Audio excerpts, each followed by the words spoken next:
শয়তানও এত সুদ খাইতে পারে নাই যত সুদ খেয়েছে ইউনূস নামের এই বেয়াদব।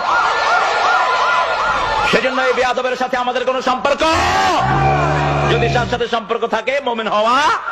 কে বলছে? সুদখোর মহাজন ডক্টর ইউনূস সাহেবরাও একটা থিওরি দিয়েছেন। আমি চ্যালেঞ্জ করে বলবো, কোন একটা থিওরি আজ পর্যন্ত কোন মানুষকে ম্যাক্সিমাম স্যাটিসফ্যাকশন, সর্বোচ্চ চাহিদা পূরণ হওয়ার গ্যারান্টি দিতে পারে নাই। মাত্র মানুষই নোবেল পেয়েছে আমার জানা মতে, দ্বিতীয় কেউ এখনো নোবেল পুরস্কার পায় নাই, একজনই পেয়েছে, ডক্টর ইউনূস। আচ্ছা, এই ব্যক্তি যে পেয়েছে তার অবদান কি? আর বড় একটা অবদান আছে, সেটা হলো এই দেশের পাড়ায় মহল্লায় মফস্বলে প্রত্যন্ত অঞ্চলে গ্রামে গঞ্জে সকলের ঘরে ঘরে সুদের বিষ বাষ্প পৌঁছানো।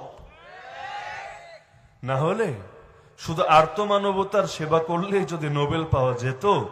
এই দেশের বহুত হুজুর এমন আছে যেই সময় দেশে বড় বড় মুশকিল দেখা দেয়, তখনই আমাদের গায়ে কাটা, এই কাটা গায়ে ডক্টর ইউনূস আমাদের লবণ ছিটিয়ে দিয়েছে।